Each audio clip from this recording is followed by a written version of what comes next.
الحمد لله نحمده ونستعينه ونستغفره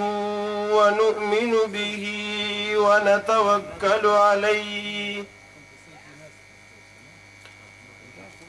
ونعوذ بالله من شرور أنفسنا ومن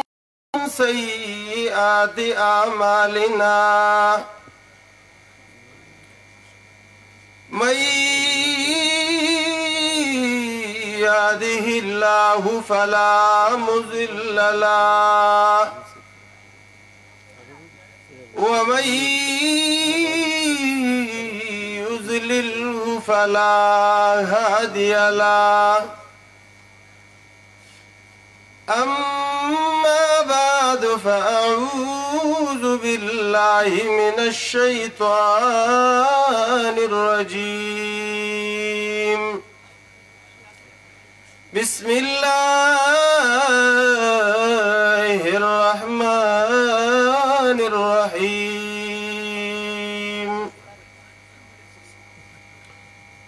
وإذا قيل لهم آمنوا كما آمن الناس قالوا أنؤمن كما آمن السفهاء ألا إنهم هم السفهاء ولكن لا يعلمون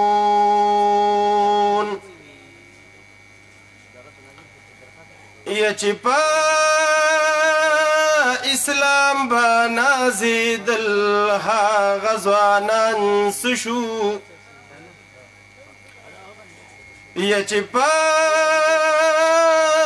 اسلام بنازد الها غزوانان سشو ها غسبن روبي خكولي مشران سشو اللهم صل على محمد وعلى آل محمد كما صليت على إبراهيم وعلى آل إبراهيم إنك حميد مجيد زما قابل قدر ملګرو علماء کرامو زتاسو ته د ټولو نه ډومبې ستاسو په دې عظیمه اجتماع او ښکلې اجتماع په ابتدا باندې مبارکي وایم او الله رب العزت دې زمونږ د ټولو ملګرو حافظ او ناصر شي رونو دا د الله ډېر لوی احسان دی چې ما فقیر ته الله د جماعت شهادت توحید و سنت په سټیج باندې د 15 منټو یو وخت او موقع راکا خدا زه د خپلو استادانو د خدمتونو آثار وینم ما د شیخ القرآن والحدیث حضرت مولانا غلام حبیب صاحب نور الله مرقده یو خبره کړې وه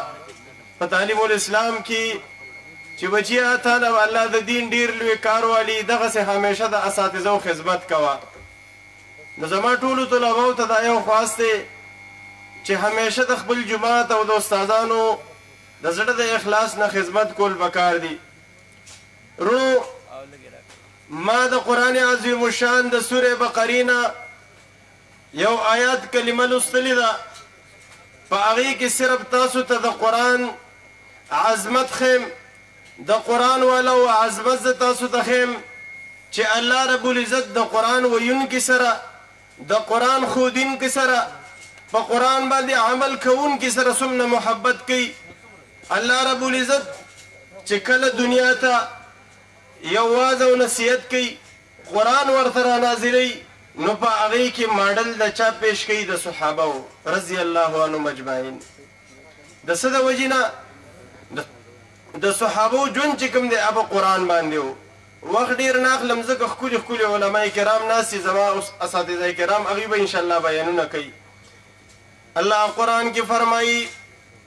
وَإِذَا قِيلَ لَهُمْ آمِنُوا كَمَا آمَنَ النَّاسُ او دیتا کلا چې تاسو ایمان وروړي نو ایمان وروړي بشاند چا آمن الناس څنګه چې نورو خلکو ایمان وروړي دي څوک دي مراد دي صحابه مراد دي څوک دي صحابات مراد دي الله ماډل کې څوک پیش کو صحابه رضی الله عنهم اجمعین کچری تاسو ایمان وروړل غواړي تاسو زما محبین جوړیږئ تاسو د جناب محمد رسول الله محبین جوړیږئ نو تاسو ایمان وروړئ خو لیکن ایمان په شان د چا وروړئ د صحابو الله د هغه خلکو ماډل پیش کو لیکن د هغه دور منافقینو مشرکانو یهودو نصارو هغوی له په دې خبره باندې غوسه ورله لکه نن هم خلک په دې خبره غوسه کېږي چې یو سړی یو عالم د قرآن دا خبر وکړي چې یاره په قرآن باندې پوهه خلک پنجپیریان دي بس د قرآن په مقصد باندې پوه دي هغه پې غوسه شي پنجپیریان په قرآن پوهېږي د هغې خو بل کار نشته هغې په څه پوهېږي دکه یو ترجمه یاده کړې ده غوسې د نفرت د وجې نه وایي الله د دغه صحابو عظمت بیان کو چې دا خلک به قرآن پوه دي دا خلک د قرآن منونکي دي دا خلک به قرآن عمل کوونکي دي د دې خلکو په شان ایمان وروړي پروپیګانډا شروع شوه درستو نه اواز شروع شو قالو ویل دي انؤمنو کما آمن السفهاء آیا مونږ ایمان وروړو په شانې دغه نورو بېوقوفو قمقلو صحابو ته یې غلط نومونه واغسته نن به محتاطم څوک غلط نومونه اخلي څوک به وایي دا د حیات النبي نه منکر دی څوک به وایي دا د خیرات نه منکر دی څوک به وایي دا د دعا نه منکر دی څوک به وایي دا پنجپیری دی څوک به وایي دا معتزله دی څوک به څه وایي څوک به څه وایي لیکن دا اعتراضات دا غلط نمونه په صحابه رضی الله عنهم اجمعین خودسې شوي وو د کوم کتاب د لاسه د دې قرآن عظیم الشان د لاسه لیکن د یهودو د کفارو د طرف نه آواز شو الا انهم الله ورته دوی یهودو څه وویل دا خلک بېوقوفه دي الله اسمانونو کې جبرائیل امین علیه السلام ته فرمایي لاړ شو زما جناب محمد رسول الله ته ووایه چا چې ستا صحابو ته بېوقوفو قمقلان ویلي دي نو زما اعلان دا دی الا انهم هم السفهاء ولكن لا يعلمون الله جبرائیل امین علیه السلام راواستلو د صحابو د تپوس د پاره راواستلو چې دي یهودو دي نصارو زما د جناب محمد رسول الله صحابو ته بېوقوفه ویل دي ته قمقل ویل لاړ شو محمد عربي صلی الله علیه وسلم ته ووایه الا انهم هم السفهاء ولكن لا يعلمون